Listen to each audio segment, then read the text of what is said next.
주님의 은혜가 풍성하시기를 기원합니다. 오늘 평강 있으라라는 제목으로 말씀을 전해드리겠습니다. 부활절 지나고 첫 번째 주일입니다.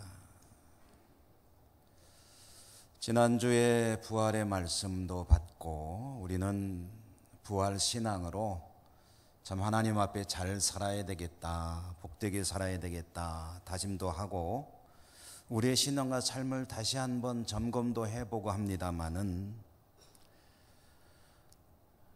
그런데 주님의 부활이라는 이 역사적 사건이 어떤 분들에게는 참 감격적이고, 장애를 입은 한 시인의 시를 통해서도 잠시 말씀드렸습니다마는 그 구원의 감격, 부활의 은총 때문에 잠을 못 이루는 그런 분들이 있는가 하면, 어떤 분들 가운데는 주님께서 부활하셨다는 사실이 참 놀라운 일이고 감사한 일이고 소망을 주는 일이긴 하지만 썩 그렇게 실감이 되지 않습니다. 나하고 그렇게 밀접한 관련이 있는 일이라고 피부에 와 닿지 않는 것이 솔직한 그런 느낌입니다. 이렇게 말씀하시는 분들도 계셔요. 주님의 부활은 틀림없이 우리가 믿고 살아가는 기독교 신앙의 복음의 핵심 중의 핵심인데, 실질적으로 부활이라는 이 일이 어떤 분들에게는, 다는 아니고요, 어떤 분들에게는 썩 그렇게 와닿지 않는, 실감되지 않는, 절실하게 느껴지지 않는 그 원인이 무엇일까? 그 왜 그럴까요, 여러분? 제가 좀 생각을 해보니까 이 부활이라는 것이 혹시 이렇게 잘 실감이 되지 않는다면 그 이유는 이것이 죽음 이후에 일어나는 일이기 때문에 그렇지 않겠느냐 하는 생각을 좀 해봤습니다. 죽음 이후에나 있을 일이고, 따라서 지금 부지런히 열심히 살아가고 있는 나에게는 아주 먼 나중의 일이라는 생각 때문에 지금으로서는 그렇게 실감나게 가슴에 와닿지 않는다, 그런 말씀을 하시는 분들의 이야기도 충분히 공감이 갑니다. 사실 인간이라고 하는 존재는 참 여러 가지 면에서 독특하고 좀 이상한 면도 없지 않아 있는 것이 사실입니다.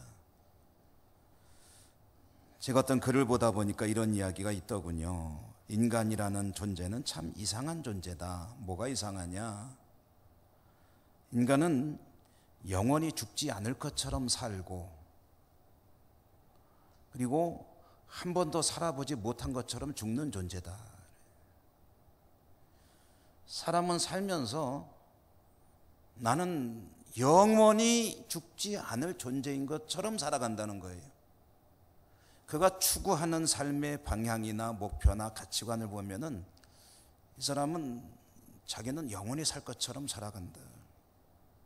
그런데 어느 누구도 예외 없이 모든 사람은 속절없이 죽음이라는 것을 맞이하게 된다 하는 그런 이야기죠. 중국의 철인 장자는 그런 이야기를 했습니다. 사람들은 모두 다 다르다. 어떤 것이 다르냐면 살아가는 삶이 다르다. 삶의 현장이 다르고 모양이 다르고 목표가 다르고 다 다른데 사람들은 다 똑같다. 무엇이 똑같으냐? 죽음이라는 면에서 똑같다.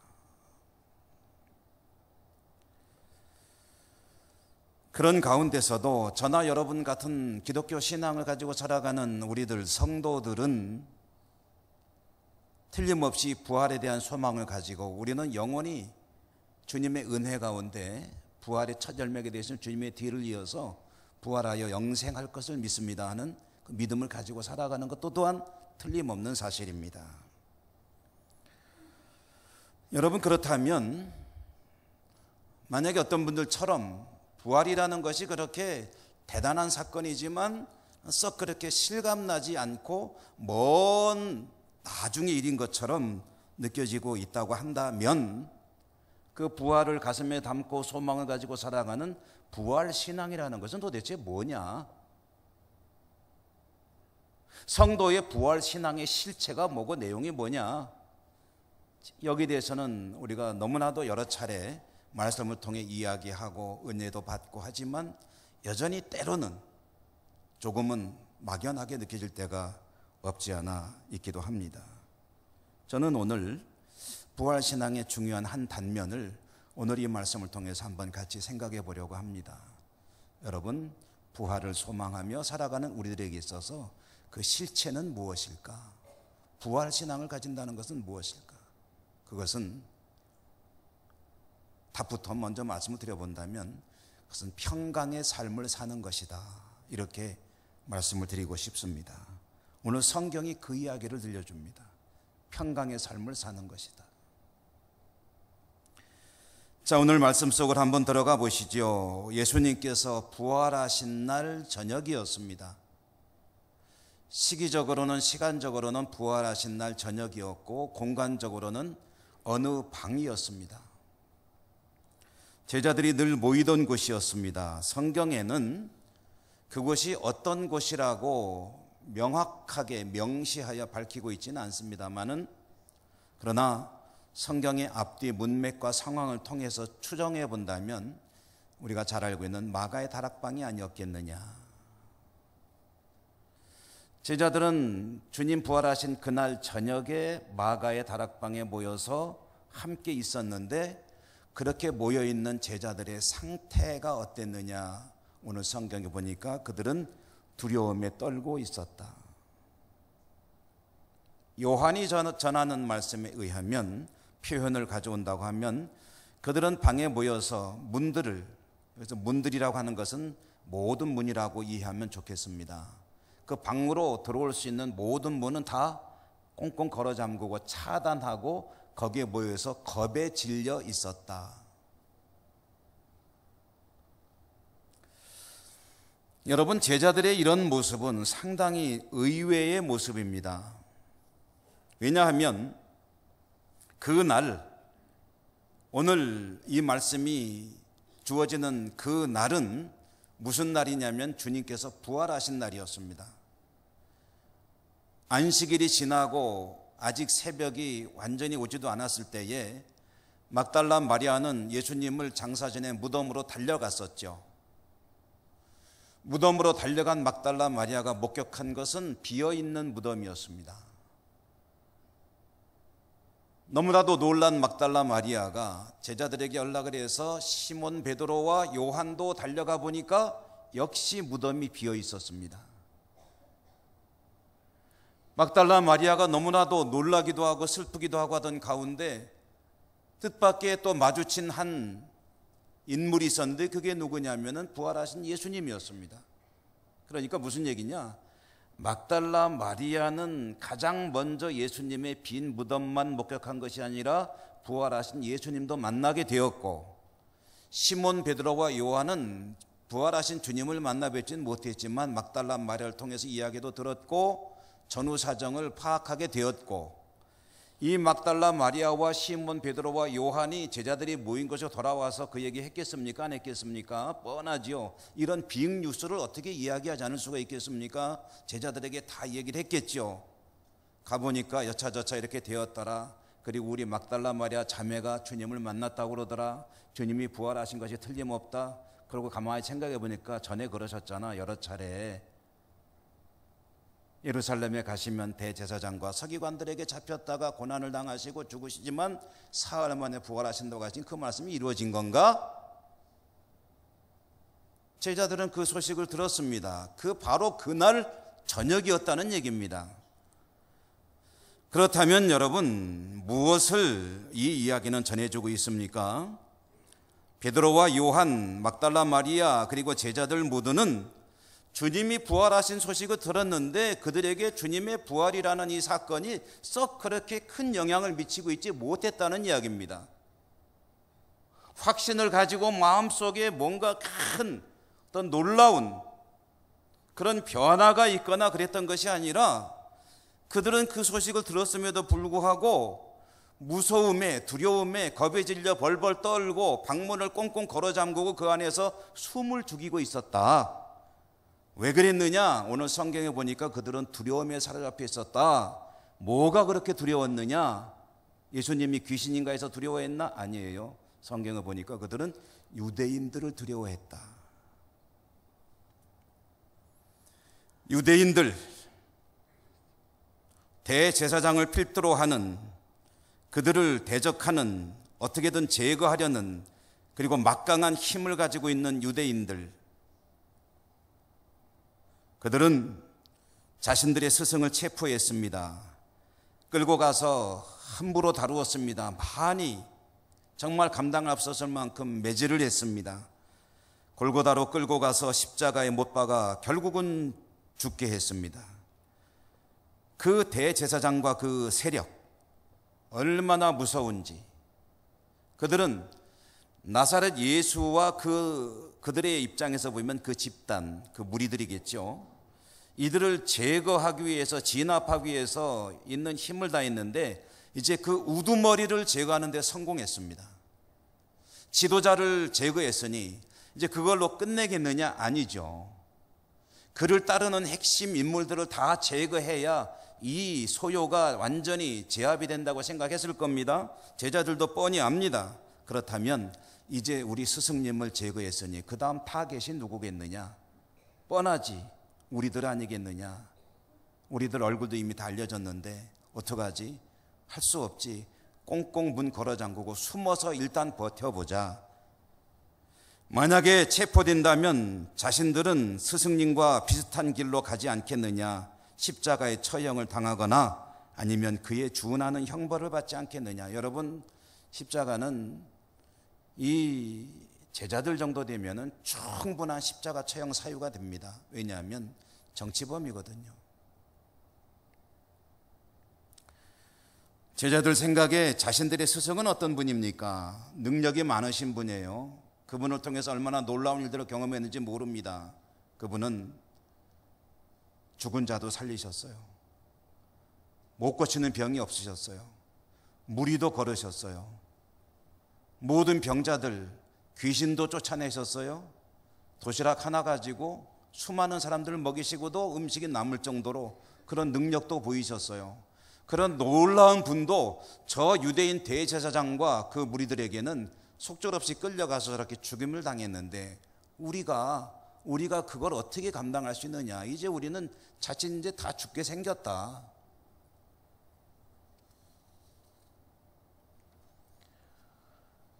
그날 아침에 주님이 부활하셨다는 것은 그들에게는 그렇게 큰 뉴스가 되고 영향력 있는 뉴스가 되지 못하고 있는 거예요. 지금 뭐에? 코앞에 닥쳐 있는 위기 상황에 짓눌려 가지고 주님께서 말씀하셨던 그 사건이 일어났음에도 불구하고 그것은 생각도 안 나고 그저 두려워 벌벌 떨고 있는 제자들의 모습. 이것이 부활의 첫 번째 증인이었던 제자들의 현실이었습니다.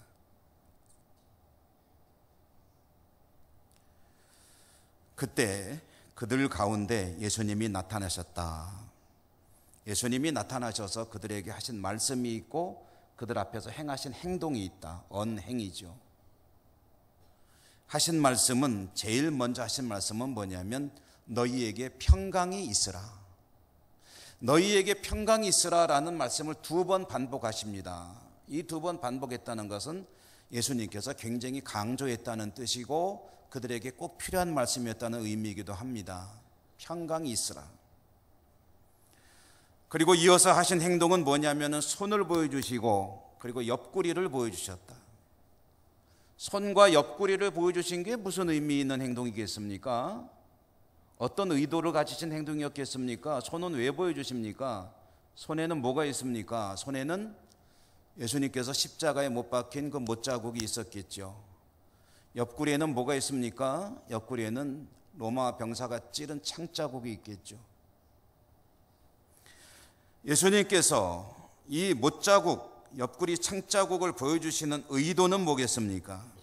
지금 너희들이 보는 이 눈앞에 서 있는 나는 전혀 다른 인물이 아니고 너희들이 경험한 그대로 본 그대로 어제 그제 끌려갔다가 그 모진 고초를 겪고 십자가에서 여기에 못이 딱 박혔었고 창으로 여기가 찔렸었고 그래서 거기에서 모든 물과 피를 다 쏟고 죽었던 너희들의 스승 바로 나사렛 예수, 바로 나야 나 하는 것을 보여주시는 거죠. 헛개비도 아니야, 환상도 아니야, 바로 나야. 내가 너희들에게 예고했었지? 그 예고한 대로 살아난 거야 라는 그것을 몸으로 보여주시는 거죠. 여러분, 평강이 있으라 하고 자신이 살아났음을 보여주면서 결국 주님께서 하시려는 의도, 전하려는 뜻, 그게 뭐겠습니까? 겁내지 마라, 두려워하지 마라, 내가 다시 살아나지 않았느냐, 근데 왜 그렇게 두려워하고 있느냐, 이제는 어깨 좀 펴라, 허리도 쭉 펴라, 일어서라, 그렇게 벌벌 떨고 있지 말고 평안을 가지라.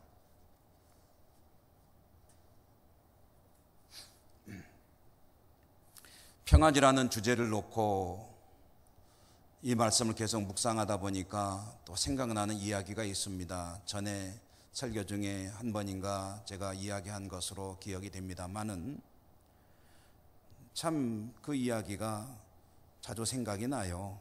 어떤 미술대회 이야기입니다. 그림을 주제를 정해서 그리도록 하고 이제 완성된 작품을 내놓으면은 그걸 가지고 이제 심사를 해서 이제 상도 주고 하는 건데, 그때의 주제로 내건 테마가 뭐냐면 평안이었습니다. 평안. 평강, 평안, 평화 이런 말은 다 같은 뜻이죠. 평안이라는 테마를 놓고 그림 미술 대회를 하고, 그래서 이제 참가자들이 다 그림을 그려서 작품을 제출하고 심사위원들은 심사를 합니다. 근데 참 좋은 작품들이 많이 있는데 그 중에 두 개의 작품을 놓고 심사위원들은 고심을 합니다. 둘 다 참 뛰어난 작품들이다. 근데 어느 작품을 대상으로 선정할고 심사위원들이 고심을 하는데, 그 작품 중에 하나는 어떤 작품이냐면 보기만 해도 마음이 평화로워지는 그림이었다고 그래요. 잔잔한 물이 흐르는 옆으로는 풀밭이 푸른 초장이 전개되고 있고 그림 같은 집이 있고 그리고 아름다운 사람들이 살고 있고 거기서 평화롭게 농사도 짓고 새들이 지저귀고 날씨는 화창하고, 야, 보기만 해도 정말 좋다 하는 그런 아주 평화로운 그림. 평안이라는 주제에 대해서 참 잘 표현했다. 그림도 잘 그렸고 이 작품 대상 후보로 손색이 없다. 또 한 작품은 뭐냐 하면은요, 이 작품은 분위기는 완전히 다릅니다. 이 작품은 하늘은 먹장구름으로 덮여 있고 천둥번개가 치고 비바람이 몰아치고, 그리고 공간적인 배경은 절벽입니다. 절벽에 비바람이 몰아치고 하늘이 까맣고 번개가 치고 하는 그런 광경 속에 그림이 부각시키는 것은 그 절벽에 매달려 있는 그런 독수리 둥지였습니다. 위태위태한 상황 가운데 있는 독수리, 그런데 그 둥지 안에는 어미 독수리가 새끼 독수리를 품에 안고 있는 그림이었습니다. 이 그림을 통해서 그림을 그린 사람이 의도하는 것은 주위 환경은 험악하기 짝이 없지만 그러나 어미의 품에 안겨 있는 새끼는 평화롭습니다. 그런 주제로 이 그림을 그린 거예요. 심사위원들이 두 개의 작품을 놓고 고심을 하는데 어떤 것이 최종 후보로 되었는지는 모르겠습니다. 여러분들 같으면 어떤 작품을 선정하시렵니까? 자, 여러분, 주님께서 평강이 있으라 했는데 이것은 히브리 말로는 샬롬이라고 하는, 우리가 아주 잘 아는 말이죠. 그리스 말로도 잘 아는 말입니다. 에이레네라고 하는 말입니다. 이 샬롬이니 에이레니니 하는 이런 말, 평강, 평안, 평화, 이런 것들을 특별히 성경이 말하는 평강은요, 어떤 의미를 가지고 있냐면은 그림으로 친다면 1번 그림과 같은 것을 말하는 게 아닙니다. 아무 일도 없어요. 시련도 없어요. 어려움도 없어요. 환난도 없어요. 모든 게 그냥 평화롭기만 해요. 이런 것을 성경이 말하는 평강이면 여기서 찾는 게 아니에요. 굳이 그림으로 표현한다면 두 번째 그림입니다. 성경이 말하는 평강은 주위 환경은 너무나도 힘겹고 어렵고 폭풍우가 몰아치고 천둥번개가 치고 위태위태하기 짝이 없는 그런 상황이지만, 그러나 하나님이 계시기 때문에, 하나님의 품에 안겨 있기 때문에, 하나님께서 임마누엘, 나와 함께 계시기 때문에 그 어떤 환경이나 어떤 위험이나 어떤 핍박이나 박해나 어려움도 그리 큰 문제가 되지 않고 마음은 평화로운 거예요. 그것이 성경이 말하는 평강입니다.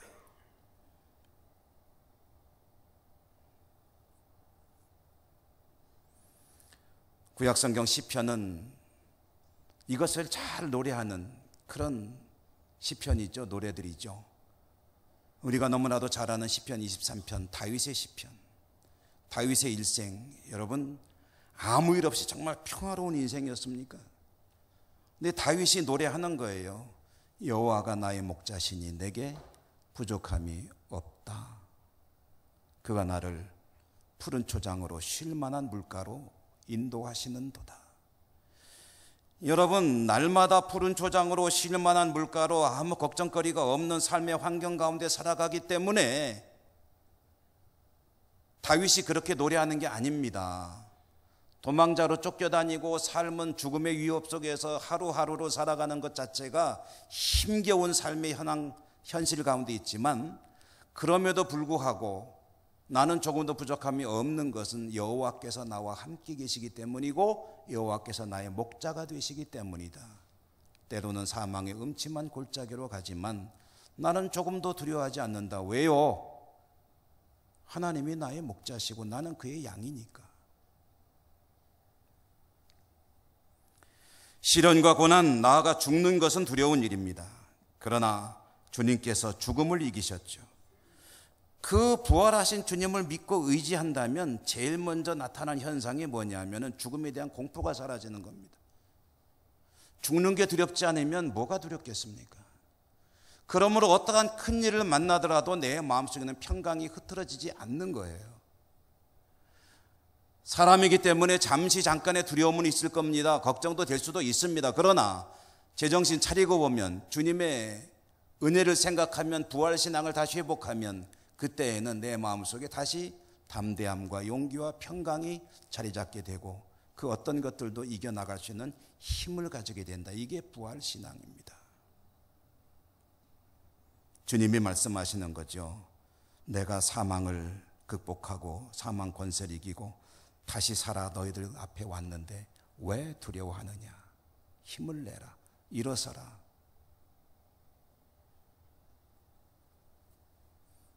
제자들이 이 두려움을 벗어나고 평강을 회복해야 되는 것은, 두려움으로부터 벗어나야 된다는 그런 것도 중요하지만은 또 한 가지 중요한 이유가 있습니다. 오늘 이 말씀 우리가 짧은 대목이지만 읽은 말씀의 뒷부분에 보면, 제자들은 이제 주님께서 비록 부활하셨지만 주님은 얼마 안 계시다가 하늘로 가셔야 돼요. 사도행전에 보면 주님은 부활하시고 한 40일 정도 계셨다고 그러죠. 얼마 안 있으면 하늘로 가셔야 되는데, 주님께서 하늘로 가시면 주님이 하시던 일은 다 그거대로 딱 끝나느냐? 아니에요. 제자들이 계속 해야 됩니다. 제자들이 계속 해야 되는 것은 뭐냐면 평강의 복음을 전하는 일입니다. 그 사명을 감당해야 되는데, 여러분, 평강의 복음을 전하는 일이 있어서 제일 먼저 우선돼야 되는 전제가 뭐겠습니까? 자신이 복음을 가지고 있어야지. 내가 있어야 남에게 전하지. 자기는 평강의 복음이 뭔지도 모르면서 전하면 그게 전해지겠습니까?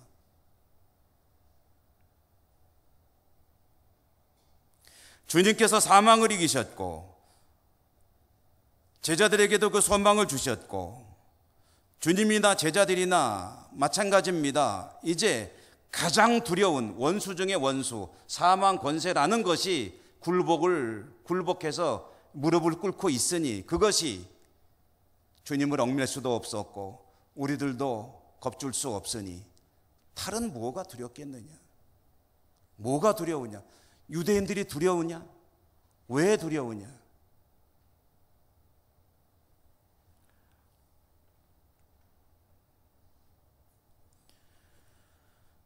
물론 이 말 한마디로 제자들이 평강을 회복한 것은 아니었습니다. 그래서 주님께서 말씀하시죠. 성령을 받으라. 제자들은 그 후에 오순절에 성령이 임하시고 성령 충만했을 때 그 모든 공포와 두려움을 떨쳐버리고 나가서 담대하게 복음을 전하기 시작했고 그들의 삶은 고난과 시련의 연속이었지만 그러나 부활 신앙을 가지고 복음을 전하며 사명을 훌륭하게 감당할 수 있었던 거죠. 부활 신앙, 그것은 두려움이 없는 것을 의미합니다. 두려움이 없는 신앙입니다. 주님을 믿기 때문에 눈앞의 현실이 아무리 커 보이고 절망스러워 보일지라도 마음은 평강을 유지하고 그 평강의 복음을 전하며 살아가는 것, 그것이 바로 부활 신앙의 내용입니다.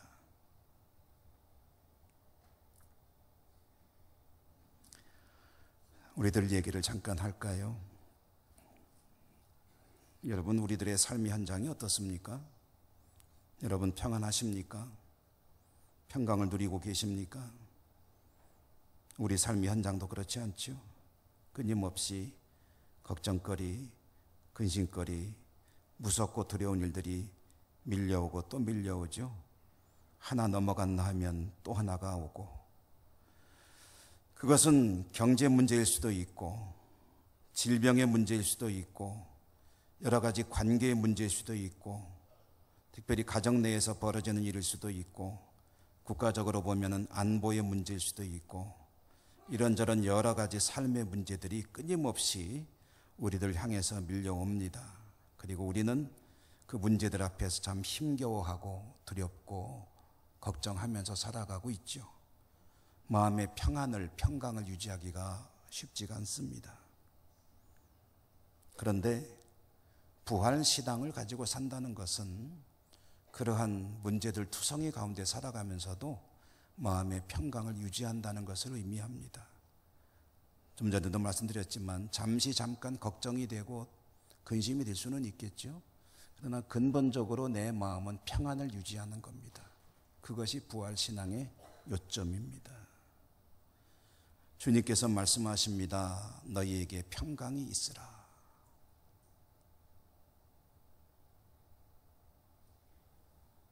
삶의 현실이 아무리 힘들어도 평강이 있으라. 주님을 믿고 의지하니 평안의 삶을 살라. 제가 이 말씀을 묵상하다가 또 옛날 생각이 좀 나더라고요.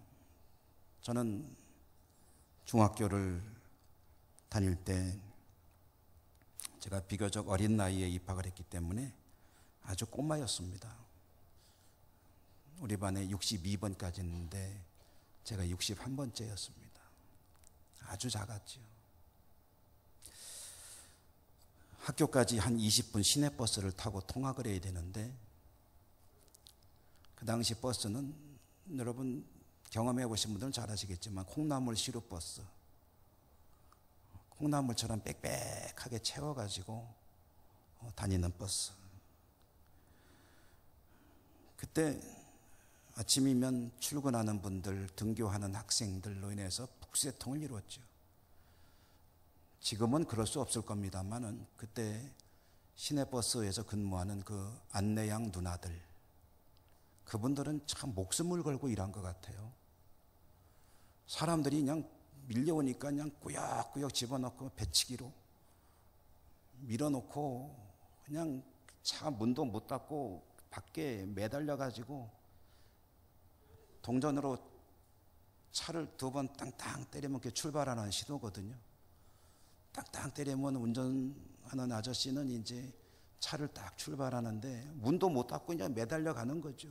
그럼 그냥 가면 안 되니까 운전하는 아저씨가 싹 이렇게 출발했다가 샥 틀으면은 그냥 사람들이 안으로 싹 몰리면 그 틈을 타서도 안내양 누나는 얼른 차문을 닫고. 근데 운전하는 양반이 싹 틀을 때가 고난의 시간이에요. 저 같은 꼬마들에게는. 그냥 이렇게 찌그러져 가지고 밀려 가지고 안경이 깨지기도 하고 모자는 어디로 날아가기도 하고, 그리고 저는 그런 적 없지만 어떤 친구들은 도시락이 바닥에 떨어져 가지고 뒤집어지기도 하고. 그런데 그렇게 막 찌그러지는 버스를 타고 가는 그 생각이 왜 났냐면은 그때 버스들은 앞에 액자를 잘 붙이고 다녔어요. 액자가 보통 두 가지가 붙어 있는데 하나는 오늘도 무사히, 그리고 하나는 뭐냐면 러시아의 국민 시인이라고 하죠. 푸시킨의 삶이 그대를 속일지라도, 삶이 그대를 속일지라도 슬퍼하거나 노여워하지 말라. 슬픔의 날 참고 견디면 기쁨의 날이 오리니, 마음은 미래에 살고 현재는 늘 슬픈 것, 모든 것은 순간에 지나가고 지나간 것은 다시 그리워지나니. 이 시가 얼마나 그때는 막 그냥 찌그러져 가지고 있으면서도 공감이 되는지. 20분만 참자. 맞아요. 삶이 우리를 힘들게 할지라도 슬퍼하지도 말고 노여하지도 말라. 참고 견디면 기쁨의 날이 오는 법이다. 그런데 이것은 시인의 말이지만 주님은 뭐라고 말씀하십니까? 내가 사망 권세를 이기었노라. 두려워 말라. 내가 너와 함께 할 것이다. 그러므로 너는 다시 힘을 내어 일어서라. 마음의 평강을 유지하라. 두려워하지 마라. 걱정하지 마라. 내가 너와 함께 할 것이다. 사망까지 이겼는데 도대체 이기지 못할 적이 어디 있겠느냐? 가난이 두려우냐? 질병이 두려우냐? 그 모든 대적들은 예수 안에서 다 극복할 수 있을 줄로 믿습니다.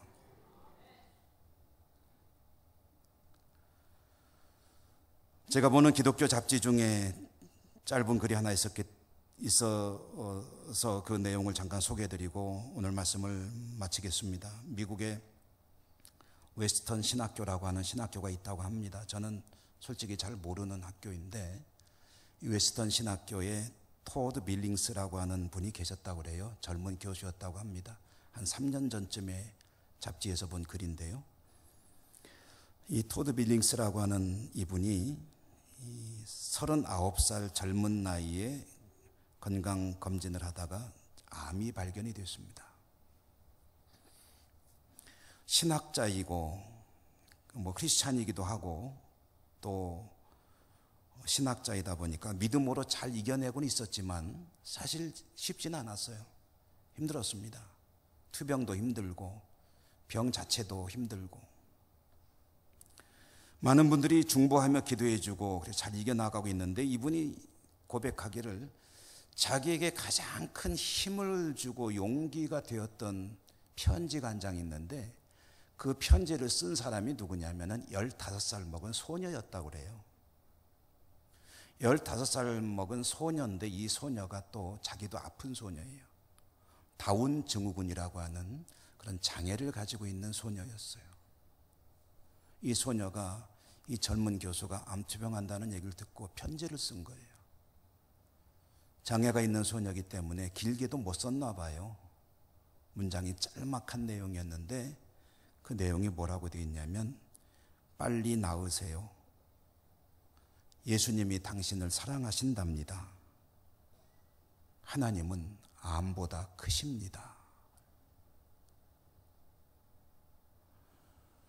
세월을 오래 살고 믿음으로 살았던 어떤 분이 보낸 편지라도 큰 위로가 되고 희망이 되고 용기가 될 텐데 15살 먹은 장애를 가진 소녀가 이와 같이 편지를 보내서 격려할 때 이분이 너무 큰 힘을 얻고 그리고 용기를 얻게 되었다 하는 그런 이야기예요. 하나님은 암보다 크십니다. 하나님은 사망보다 크십니다. 하나님은 사망을 극복하신 분이십니다. 그리고 우리들에게 약속하셨습니다. 내가 첫 번째고 너희들이 믿음 안에 살 때 두 번째, 세 번째, 네 번째가 될 것이다. 여러분 그 신앙으로 평강을 잃지 않으시고 날마다 힘차게 살아가시는 삶이 되시기를 주님 이름으로 축원합니다. 은혜로우신 하나님 감사합니다. 오늘도 말씀을 주셨으니 저희들이 담대하게 세상을 이기고 승리하는 부활신앙의 소유자가 다 될 수 있도록 축복해 주옵소서. 예수님 이름으로 감사하고 기도 올리옵나이다. 아멘.